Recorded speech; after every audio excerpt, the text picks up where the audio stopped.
الحمد لله الحمد لله وكفى والصلاة والسلام على سيد الرسل وخاتم الأنبياء بدر الدجى خير الورى صاحب قاب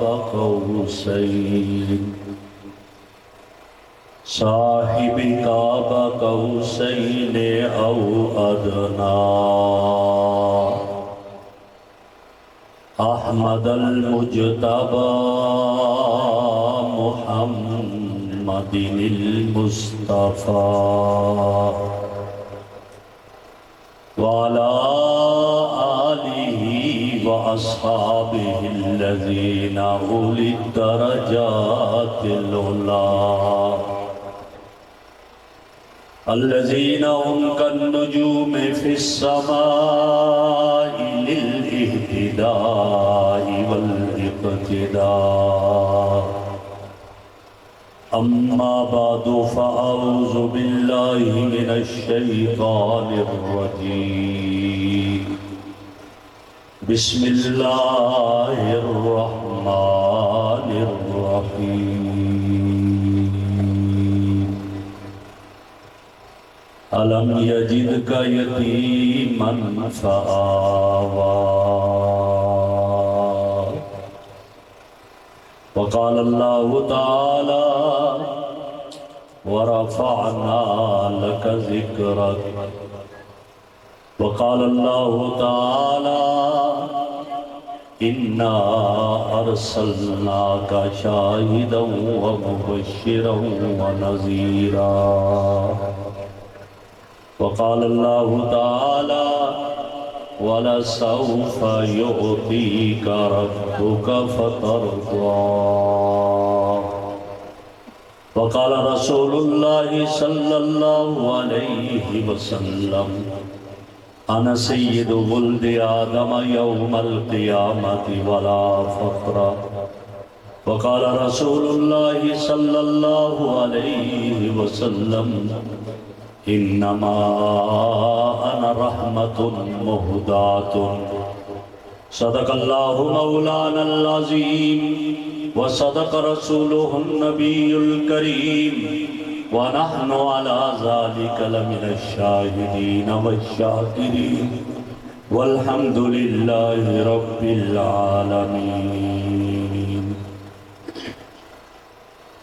اللهم صل على سيدنا ومولانا محمد وعلى آل سيدنا ومولانا محمد واصحاب سيدنا ومولانا محمد وبارك وسلم عليه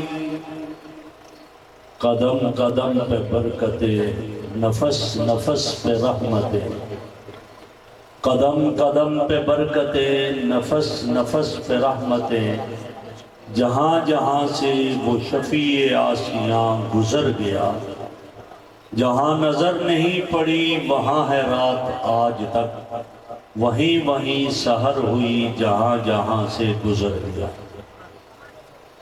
انتہائی قابل صد احترام حضرات علماء کرام معزز سامعین کرام بزرگوں عزیز دوستوں میں برادر عزیز مولانا احتشام صاحب کا دل کی اتھا گہرائیوں سے شکر گزار ہوں کہ جنہوں نے مجھے آپ کی زیارت کا موقع فراہم فرمایا اور پھر عظیم خطیب اور عظیم باپ کے عظیم فرزند برادر مکرم حضرت مولانا عبدالوحید دل پوری صاحب دامت فیوزہم کا شکر گزار ہوں کہ جنہوں نے مجھے حکم فرمایا اور میں امتثال امر میں یہاں حاضر ہو گیا اللہ رب العزت آپ حضرات کی تشریف آوری اور ہمارا مل بیٹھنا اپنی بارگاہ میں قبول فرما۔ ایک دعویٰ ہے اور وہ دعویٰ یہ ہے کہ توجہ آپ کی چاہوں گا اور اس دعوے پر آپ کی توجہ ہونی چاہیے۔ میرا ایک یہ دعویٰ ہے کہ جہاں جمادات کی انتہا ہوتی ہے وہاں سے نباتات کی ابتدا ہوتی ہے، اور جہاں نباتات کی شان کی انتہا ہوتی ہے وہاں سے حیوانیت کی شان کی ابتدا ہوتی ہے۔ جہاں حیوانیت کی شان کی انتہا ہوتی ہے وہاں سے انسانیت کی شان کی ابتدا ہوتی ہے، اور جہاں جا کر انسانیت کی شان کی انتہا ہوتی ہے وہاں سے ولایت کی ابتدا ہوتی ہے، اور جہاں جا کر ولایت کی انتہا ہوتی ہے وہاں سے نبوت کی ابتدا ہوتی ہے، وہاں سے صحابیت کی ابتدا ہوتی ہے، اور جہاں جا کر صحابیت کی انتہا ہوتی ہے وہاں سے نبوت کی ابتدا ہوتی ہے، اور جہاں جا کر نبوت کی انتہا ہوتی ہے وہاں سے رسالت کی ابتدا ہوتی ہے، اور جہاں جا کر رسالت کی انتہا ہوتی ہے وہاں سے آمنہ کے لال، عبداللہ کے در یتیم، معراج کے دولہ حضرت محمد الرسول اللہ صلی اللہ علیہ وسلم کی شان کی ابتدا ہوتی ہے۔ یہ میرا ایک دعویٰ ہے کہ جہاں حیوانیت، انسانیت، ولایت، صحابیت، نبوت اور 1,23,999 انبیاء اور رسل کی شان کی انتہا ہے وہاں سے آمنہ کے لال کی شان کی ابتدا۔ اس پر ہر دعوے کے لیے دلیل ہوا کرتی ہے۔ اس کی ایک دلیل تو یہ آپ ذہن میں رکھ لیں کہ میں اور آپ، میرا اور آپ کا جسم اس مٹی سے بنا ہوتا ہے، اور اس مٹی میں اگر پانی کچھ دن جمع ہو جائے تو بدبو آنے لگتی ہے۔ یہی وجہ ہے کہ میں اور آپ اگر پسینہ آئے غسل نہ کرے تو ہمارے جسم سے بدبو آنے لگتی ہے۔ میں اور آپ اگر مسواک نہ کریں، برش نہ کریں تو منہ سے بدبو آنے لگے گی، اور سامنے والا کہے گا منہ ادھر کر کے بات کرو۔ کیوں؟ جسم جو اس مٹی سے بنا ہے، اور انبیاء کا جسم جنت کی مٹی سے بنا ہے، لیکن جنت میں سب سے اعلیٰ درجہ جنت الفردوس کا ہے۔ میرے آقا نے فرمایا جب بھی جنت مانگو تو جنت الفردوس مانگا کرو، وہ اعلیٰ اور اوسط درجہ ہے۔ تو میرے آقا کا وجود جنت الفردوس کی مٹی سے بنا جو سب سے اعلیٰ، تو جہاں باقیوں کی شان کی انتہا ہے وہاں سے میرے اور آپ کے آقا کی شان کی ابتدا۔ اس کا ایکو بند کرو، تو ان کی ابتدا ہے، اور بدبو نہیں، خوشبو ہی خوشبو ہے۔ کیسی خوشبو؟ کس طرح کی خوشبو؟ حضرات صحابہ کرام کہتے ہیں کہ ہمارے آقا مدینہ کی جس گلی سے گزرا کرتے تھے ہمیں کبھی کسی سے پوچھنے کی ضرورت نہیں پڑی آقا کا گزر کہاں سے ہوا۔ کیوں؟ وہاں کے شجر و حجر مہک جاتے تھے، اور وہ مہک بتاتی تھی آقا کا یہاں سے گزر ہوا ہے۔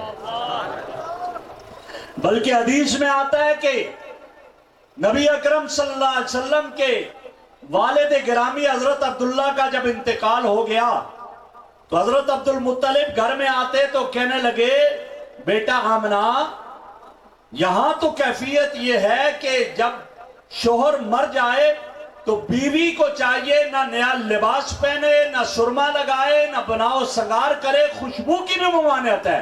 تو اور کچھ بھی نہیں کرتی ہے، لیکن یہ خوشبو کیوں لگاتی ہے؟ خوشبو آ رہی ہوتی ہے۔ تو اس وقت حضرت آمنہ نے جواب میں کیا کہا؟ ابا جان مجھے بھی سمجھ نہیں آتی، جب سے میرے شکم میں میرا بچہ آیا ہے میرے جسم سے خوشبو مہکتی ہے، ہر طرف خوشبو مہک رہی ہوتی ہے، میں آج تک خوشبو لگائی نہیں، نہ میں بازار خوشبو خریدنے کے لیے گئی ہوں، یہ قدرتی خوشبو اور مہک ہے۔ جو اس میرے حمل کی وجہ سے آ رہی ہے، یہ کیا تھا؟ یہ میرے آقا کے جسد کی خوشبو تھی، آپ کی خوشبو۔ آپ علیہ السلام آرام فرما رہے ہیں، ایک بوڑھی اماں آئی، ام سلیم، آپ صلی اللہ علیہ وسلم کا پسینہ شیشی میں جمع کر رہی ہے۔ آپ بیدار ہوئے، اماں کیا بات ہے؟ بیٹا آپ کا پسینہ جمع کر رہی ہوں، کیا کرنا ہے؟ بیٹا ہمارے ہاں جب بیٹیوں کی شادی ہوتی ہے، رخصتی کے موقع پر خوشبو دیتے ہیں، میں غریب لاچار مسکین کہاں سے خوشبو لاؤں؟ میں نے سوچا آپ کا پسینہ جمع کر دوں، جب بیٹی کی شادی ہو، رخصتی ہو، خوشبو کے بجائے آپ کا پسینہ دے دوں۔ میرے آقا نے فرمایا ماں مجھے دو شیشی لی، پیشانی پہ ہاتھ پھیرا، کچھ پسینہ آیا، ڈال کر دے دیا، وہ لے کر چلی گئی۔ اور جب بیٹی کی شادی ہوئی، رخصتی کا موقع آیا، اس بوڑھی اماں ام سلیم نے اپنی بیٹی کو خوشبو کے بجائے میرے آقا کا پسینہ دے دیا، وہ لے کر چلی گئی۔ حدیث کی سچائیاں گواہ ہیں، اس کی نسلوں تک میرے آقا کے پسینے کی خوشبو مہکتی رہی۔ اللہ اکبر، نعرہ تکبیر، میرے خیال میں صرف سبحان اللہ کافی ہوگا۔ وہ اپنی ترتیب جو چلتی ہے نا، نعروں سے ترتیب ہو جاتی ہے، سبحان اللہ کافی ہے۔ تو آپ سبحان اللہ ارشاد فرمائیں، یہ کافی ثواب بھی ملے گا۔ تو میں یہ عرض کر رہا ہوں کہ یہ کیا تھا؟ خوشبو تھی، اور دعویٰ میرا تھا کہ سب سے اعلیٰ تو جنت الفردوس سب سے اعلیٰ ہے، تو میرے آقا کی شان کی وہاں سے ابتدا ہے جہاں سے باقیوں کی شان کی انتہا ہے۔ ایک دلیل تو یہ۔ دوسری دلیل قرآن کریم میں، میں نے قرآن کریم میں دیکھا، میں نے قرآن کریم میں پڑھا، میں اس نتیجے پر پہنچا کہ جہاں باقیوں کی شان کی انتہا ہے، وہاں سے میرے آقا کی شان کی ابتدا ہوتی ہے۔ کیسے؟ آپ کی توجہ چاہوں گا۔ میں قرآن پڑھنے لگا، میں نے قرآن کریم میں ایک نبی کا تذکرہ پڑھا، اور وہ نبی کا تذکرہ کیا تھا؟ ربنا آتنا فی الدنیا حسنۃ وفی الآخرۃ حسنۃ وقنا عذاب النار۔ میں نے قرآن کریم میں حضرت آدم علیہ السلام کی دعا کو پڑھا، ربنا ظلمنا انفسنا وان لم تغفر لنا وترحمنا لنکونن من الخاسرین۔ میں سوال کر بیٹھا تصورات کی دنیا میں، اے آدم آپ کو رب نے اپنے ہاتھ سے بنایا، یہ کیوں آپ رو رو کر گڑ گڑا کر دعا کرتے ہو؟ جواب ملا رب کو راضی کرنے کے لیے۔ میں قرآن کریم میں پڑھنے لگا، مجھے ایک اور نبی کی دعوت کا تذکرہ ملا، رب انی دعوت قومی لیلا ونہارا۔ میں نے سوال کر دیا، اے نوح علیہ السلام 950 سال تک تو دعوت دیتا رہا، کبھی ادھر سے پتھر کبھی ادھر سے پتھر کھاتا رہا، کیوں؟ وجہ کیا ہے؟ مجھے تصورات کی دنیا میں جواب ملا، رب کو راضی کرنے کے لیے۔ میں نے قرآن کریم میں ایک اور نبی کو دیکھا، اور میں نے یہ پڑھا، وہ نبی یہ دعا کر رہا ہے، لا الہ الا انت سبحانک انی کنت من الظالمین۔ میں سوال کر بیٹھا، میں نے کہا اے یونس علیہ السلام اس طرح رو رو کر کیوں دعا کی؟ جواب ملا رب کو راضی کرنے کے لیے۔ میں نے قرآن کریم میں دیکھا، مجھے آگ میں ایک پیغمبر نظر آیا، قلنا یا نار کونی بردم و سلاما علی ابراہیم۔ ابراہیم آگ میں کیوں کود پڑا؟ جواب ملا رب کو راضی کرنے کے لیے۔ میں نے قرآن کریم میں دیکھا، ایک نبی ہے، ہاتھ میں چھری ہے، بیٹے سے کہتا ہے یا بنیا انی ارا فی المنام انی اذبحک فانظر ماذا ترا۔ میرے بیٹے میرے ہاتھ میں چھری ہے، میں دیکھتا ہوں گردن تیری ہے، چھری میری ہے، تیری گردن کو کاٹ رہا ہوں۔ میں نے سوال کر دیا ابراہیم بیٹے کی گردن پہ چھری کیوں چلائی؟ جواب ملا رب کو راضی کرنے کے لیے۔ میں نے قرآن کریم میں ایک نبی کو دیکھا، کہتا ہے یا ابت افعل ما تؤمر ستجدنی انشاءاللہ من الصابرین۔ پھر قرآن کہتا ہے فلما اسلما وَتَلَّهُ لِلْجَبِينِ۔ میں سوال کر بیٹھا اے اسماعیل علیہ السلام کیوں اس طرح ہوا؟ جواب ملا رب کو راضی کرنے کے لیے۔ میں نے قرآن کریم میں دیکھا، ایک جگہ پہ آیا یا موسیٰ فَخْلَعْ نَعْلَيْكَ إِنَّكَ بِالْوَادِ الْمُقَدَّسِ طُوَىٰ۔ موسیٰ آج جوتے اتار دو، اے موسیٰ جوتے کیوں اترے؟ جواب ملا رب کو راضی کرنے کے لیے۔ انبیاء اور رسل کے بعد میں صحابہ اہل بیت کے در پہ گیا، میں نے ایک صحابی کو دیکھا، کیا ہے لباس اتر گیا، عمدہ لباس، اور ایک ٹاٹ کا لباس پہن لیا، کانٹوں کا بٹن لگا دیے۔ میں نے سوال کیا ابو بکر یہ لباس کیوں اترا، ٹاٹ کا لباس کیوں پہنا؟ جواب ملا رب کو راضی کرنے کے لیے۔ میں ابو بکر سے سوال کرنے لگا، سارا گھر کا مال جمع کر کے پیغمبر کے قدموں میں لا کر رکھ دیا، وجہ کیا ہے؟ جواب ملا رب کو راضی کرنے کے لیے۔ میں ابو بکر کے بعد عمر کے دروازے پہ گیا، میں دیکھتا کیا ہوں، عمر ہے امیر المومنین ہے، 44 لاکھ مربع میل پہ جس کی حکومت کا پرچم لہرایا جا رہا ہے، لیکن سواری پر اس طرح ہے غلام سوار ہے، خود مہار پکڑے ہوئے، ٹوٹی ہوئی جوتی ہاتھ میں رکھے ہوئے جا رہا ہے۔ عمر ایسا کیوں؟ جواب ملا رب کو راضی کرنے کے لیے۔ میں عثمان کے در پہ گیا، عثمان یہ مسجد نبوی کی توسیع کیوں کر دی؟ بیری روما میٹھا پانی خرید کر کنواں کیوں وقف کر دیا؟ جواب ملا رب کو راضی کرنے کے لیے۔ عثمان اپنی دولت میرے آقا پہ کیوں نچھاور کر دی؟ جواب ملا رب کو راضی کرنے کے لیے۔ میں سیدنا علی اور مرتضی شیر خدا کے در پہ چلا گیا، میں نے سوال کر دیا علی تیری عبادت مشہور ہے، تیرے سجدے مشہور ہیں، تیری ریاضت مشہور ہے۔ جواب ملا رب کو راضی کرنے کے لیے۔ میں اس کے بعد میں سیدۃ النساء آل الجنہ حضرت فاطمہ رضی اللہ تعالیٰ عنہ کے در پہ گیا، میں سوال کرتا فاطمہ تم چکی چلاتی ہو، قرآن پڑھتی ہو؟ جواب ملا رب کو راضی کرنے کے لیے۔ میں جنت کے نوجوانوں کے سردار حضرت حسین کے در پہ گیا، اے حسین کربلا کے میدان میں گردن کو کٹوا دیا سجدے میں، قرآن پڑھتا رہا۔ جواب ملا رب کو راضی کرنے کے لیے۔ میں صحابہ اہل بیت کے بعد میں اولیاء اتقیاء کے در پہ گیا، اے جنید بغدادی الا اللہ کی ضربیں کیوں؟ جواب ملا رب کو راضی کرنے کے لیے۔ اے حسن بصری عبادت ریاضت کیوں؟ جواب ملا رب کو راضی کرنے کے لیے۔ اے شیخ عبد القادر جیلانی یہ چلے کیوں، یہ ریاضت کیوں؟ جواب ملا رب کو راضی کرنے کے لیے۔ میرے بھائیوں 1,23,999 انبیاء اور رسل، 1,44,000 کم و بیش صحابہ اہل بیت، لاکھوں اولیاء اتقیاء، مجھے پوری کائنات میرے رب کو راضی کرتی نظر آتی ہے۔ قربان آمنہ کے لال تیری عظمت پہ، تیری بلندیوں پہ، تیری رفتوں پہ ساری کائنات میرے رب کو راضی کرتی نظر آتی ہے، اور میرا رب مجھے تجھے راضی کرتے ہوئے یوں کہتا نظر آتا ہے وَسَوْفَ يُعْطِيكَ رَبُّكَ فَتَرْضَىٰ، اتنا دوں گا تجھے راضی کر دوں گا۔ ساری کائنات انبیاء اور رسل، اولیاء و اتقیاء، صحابہ اہل بیت میرے رب کو راضی کر رہے ہیں، اور میرا رب میرے محبوب کو راضی کر رہا ہے۔ کیا فرمایا وَلَسَوْفَ يُعْطِيكَ رَبُّكَ فَتَرْضَىٰ، اتنا دوں گا راضی کر دوں گا۔ قربان اس عظمت والے پیغمبر پر جواب میں کیا فرمایا؟ اللہ تیری کبریائی کی قسم میں بھی اس وقت تک راضی نہیں ہوں گا جب تک ایک ایک گناہگار امتی کی مغفرت نہ کروا دوں۔ یہ عظمت والے میرے اور آپ کے آقا ہے۔ تو میرا دعویٰ تھا کہ جہاں باقیوں کی شان کی انتہا ہے وہاں سے آمنہ کے لال کی شان کی ابتدا ہے۔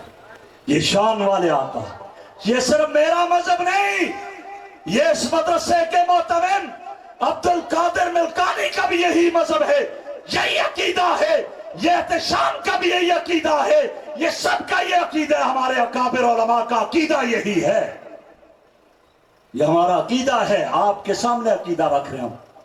میرے آقا کی شان کی وہاں سے ابتدا ہے جہاں سب کی شان کی انتہا ہوتی ہے۔ اتنے عظمت والے آقا، اس کی امت میں رب نے مجھے اور آپ کو پیدا کیا۔ اس نبی کی سیرت مجھے اور آپ کو کیا کہتی؟ یہ تو شان ہے نا، سیرت کیا اس نبی کی؟ میں چند مثالیں آپ کے سامنے عرض کر کے آپ سے اجازت چاہوں گا، آپ کی توجہ چاہتے ہیں۔ آج کل کے زمانے میں آج کیا حال ہے آپ غور کریں اور دیکھیں، پھر آپ کو اندازہ ہوگا آج کا نوجوان اپنی بوڑھی ماں کو جوتے مار کر گھر سے نکالتا ہے۔ آج کا نوجوان بوڑھی ماں کے بوڑھے ہاتھوں سے پکی ہوئی روٹی نہیں کھاتا، بیگم کے ہاتھوں کی پکی ہوئی روٹی کھاتا ہے۔ آج تجھے بتاؤں میرے نبی کی سیرت کیا کہتی ہے، میرے نبی کا پیغام کیا ہے۔ میرے آقا صلی اللہ علیہ وسلم بیٹھے ہوئے ہیں، ایک خاتون آئی، آپ اٹھ کر دوڑتے ہوئے گئے، کندھا پیش کیا، ٹیک لگا کر کندھے پر آئیں، آپ نیچے تشریف فرما ہوئے، وہ بھی بیٹھی، کچھ کہنے لگی۔ اللہ، کائنات کے امام، اتنی عظمتوں والے پیغمبر اٹھ کر قریب اس بوڑھی اماں کے چلے گئے، اپنا مبارک کان قریب کیے۔ بوڑھی اماں نے پیاس کی شکایت کی، کائنات کے امام خود جا کر اپنے ہاتھ سے دودھ کا پیالہ لا کر بوڑھی اماں کو دے دی۔ کیا پتہ چلا؟ پیغمبر کی سیرت یہ ہے کہ تو بڑے سے بڑے رینک کا کیوں نہیں، بڑے سے بڑے عہدے کا کیوں نہیں ہے مالک، ماں کی خدمت اپنے ہاتھوں سے کیا کر، نہ کہ کسی اور کے رحم و کرم پر چھوڑا کر۔ جانے لگی، میرے آقا اٹھے، کھجور کا خوشہ توڑا، ایک کندھے پہ کھجور کا خوشہ، ایک کندھے پہ بوڑھی اماں کا ہاتھ، جا رہے ہیں، سر جھکائے ہوئے جا رہے ہیں، جن کے بارے میں کہا گیا لولاک لما خلقت الافلاک، آپ کو پیدا کرنا مقصود نہ ہوتا، کائنات کو بنایا نہ جاتا، اگرچہ اس میں کلام تو ہے لیکن اس کا مفہوم صحیح ہے، اس میں کوئی کلام نہیں ہے۔ کہا گیا کہ ہاں وہ سر جھکائے ہوئے جا رہے ہیں کہ جو اگر دنیا میں نہ آتے تو کائنات مال سے وجود میں نہ آتی، آسمانوں کی بلندیاں میرے آقا کے صدقے میں، زمین کی وسعت میرے آقا کے صدقے میں، سما کی لطافت میرے آقا کے صدقے میں، سبزے کی لہک میرے آقا کے صدقے میں، اناکل کی چہک میرے آقا کے صدقے میں۔ ارے مجھے کہنے دیجئے 1,23,999 انبیاء اور رسل کے سروں پہ نبوت کا تاج سجا تو میرے آقا کے صدقے میں۔ وہ عظمت والے آقا سر جھکائے جا رہے ہیں، جا کر بوڑھی اماں کو رخصت کیا۔ صحابہ کہہ رہے ہیں یا رسول اللہ، ہم خدمت کے لیے تیار ہیں، ہم خوشہ اٹھائیں، ہم کندھا پیش کریں۔ فرمایا نا، آج میں محمد خود کروں گا۔ رخصت کیا۔ صحابہ نے پوچھا یا رسول اللہ، یہ کون عورت تھی جس کو آپ نے اتنی آنر دی، اتنی عزت دی؟ میرا وہ بھائی ذرا غور کرے جو حقیقی ماں کو گالیاں دے کر گھر سے نکالتا ہے، میرا وہ بھائی ذرا غور کرے جو اپنی بوڑھی ماں کے دوپٹے کو اپنے جوتے کی نوک پہ اڑاتا ہے، میرا وہ بھائی ذرا غور کرے جو اپنی سگی ماں کو برا بھلا کہتا ہے۔ میرے آقا نے کیا فرمایا؟ میرے صحابہ، یہ میری رضائی ماں حلیمہ سعدیہ تھی، آج امت کو دست دینا چاہتا تھا، ماں اس قابل نہیں کہ اس کو جوتے کی نوک پہ اڑایا جائے، ماں تو اس قابل ہے کہ نبوت بھی اس کے لیے کندھا بچھا دے۔ یہ میرے نبی کی سیرت ہے، میرے اور آپ کے لیے یہ سیرت ہے، لیکن اس کو بیان نہیں کیا جاتا۔ میرے نبی کی سیرت مجھے اور آپ کو کیا کہتی ہے؟ آج معاشرے میں بہن کو وراثت میں حصہ نہیں ملتا، نہیں دیتا بہن کو وراثت میں حصہ۔ چند دن پہلے کی بات ہے، یہیں پنڈی میں، علاقے کا نام نہیں لیتا، اچھی بات نہیں ہے، ایک آدمی نے اپنی بہن اور اپنی بہنوں کو قتل کر دیا اس پر کہ تمہیں وراثت ملے گی لہذا نے، اور جب اس کو گرفتار کیا تو پیغام دیا میں جا رہا ہوں جیل میں، واپس آ کر جو باقی ہو تمہیں بھی نہیں چھوڑوں، یہ سارا مجھے ملنا چاہیے، وہ یہ کہتے ہیں۔ آج یہ حال ہے معاشرے میں، بہن کو حصہ نہیں دیا جاتا وراثت میں، اور اگر بہن اپنے بھائی کی شادی کرواتی ہے، پسند کی بھابی لے کر آتی ہے، ابھی 1 مہینہ نہیں گزرتا کہ بہن کے لیے دروازے بند ہو جاتے ہیں۔ نو پرمیشن فار یو، نہیں آ سکتی میرے گھر میں۔ اپنے بھائی کے سر پاؤں میں جوتا دوپٹہ ڈالتی ہے، آنسو بہاتے ہوئے، یہ ظالم اس کے دوپٹے کو جوتے کی نوک پہ اڑاتا ہے، کہتے نکل جاؤ میرے گھر میں دوبارہ نہیں آنا۔ یہ حال ہے۔ میرے نبی کی سیرت مجھے اور آپ کو کیا کہتی ہے؟ ایک غزوہ میں ایک خاتون قیدی بن کر آئی، اور بھی 7 قیدی تھے، ہاتھ پاؤں رسیوں سے بندھے ہوئے ہیں۔ صحابہ کرام سے کہتی ہے میں نے اپنے بھائی سے ملنا ہے۔ پوچھا کون ہے تیرا بھائی؟ کہا محمد الرسول اللہ میرے بھائی ہیں۔ صحابہ جا کر عرض کرتے ہیں یا رسول اللہ ایک خاتون ہے، وہ کہتی ہے آپ اس کے بھائی ہیں۔ فرمایا میری حقیقی بہن تو کوئی نہیں، بلاؤ کون ہے؟ جب لایا گیا دیکھا کون؟ کہا محمد بھائی بھول گئے، آپ جب چھوٹے سے ہوتے تھے میری ماں حلیمہ سعدیہ آپ کو گھر لے کر گئی تھی، اور میں رات کو سوتے وقت آپ کو اپنی گود میں لے کر لوری دیا کرتی تھی۔ اللہم ابقِ لنا محمدا، اللہ میرے محمد کو باقی رکھنا، اللہ میرے محمد کو زندہ و جاوید رکھنا، اللہ دنیا کی سرداری میرے مصطفیٰ کے قدموں میں لے آ۔ بھائی آج اپنی آنکھوں سے دیکھ لیا دنیا کی سرداری آپ کے قدموں کے نیچے آ گئی۔ میرے آقا کی آنکھوں میں آنسو آ گئے۔ فرمایا بہن اور کوئی بتاؤ؟ کہتی ہے ہاں بھائی جان میں اس درخت کو بھی جانتی ہوں، جب بکریاں چرانے جاتی تھی آپ میرے ساتھ جایا کرتے تھے، وہ درخت جھک کر آپ کو سلام کیا کرتا تھا۔ میں اس پتھر کو بھی جانتی ہوں جس کے سامنے سے گزرتے تھے وہ پتھر آپ کو سلام کیا کرتا تھا۔ آئیے تمہیں بتاؤں جو بہنوں پر پابندیاں لگاتے ہیں میرے آقا کی سیرت کیا ہے، میرے آقا نے صحابہ سے کیا کہا۔ میرے صحابہ آج اگر اجازت ہو اپنی بہن اکیلی کو نہیں، اس کے احساس میں سینکڑوں قیدیوں کو بھی رہا کر دوں، امت کو طرف دے دوں کہ جب بہن محمد عربی جیسے بھائی کے دروازے پہ آتی ہے تو پھر صرف اس کو نہیں، اس کے اعزاز میں سینکڑوں قیدیوں کو رہا کر دے۔ میرے نبی کی سیرت مجھے اور آپ کو یہ، آج میرے اور آپ کے معاشرے میں کیا ہے؟ یتیم کا حق مارا جاتا ہے، یتیم کے حق پہ ڈاکہ ڈالا جاتا ہے، خصوصاً بھتیجا یتیم ہو جائے تو پھر چاچا سب کچھ لے جاتا ہے۔ یہ کیفیت ہوتی ہے۔ آؤ تمہیں بتاؤں میرے نبی کی سیرت مجھے اور آپ کو کیا کہتی ہے۔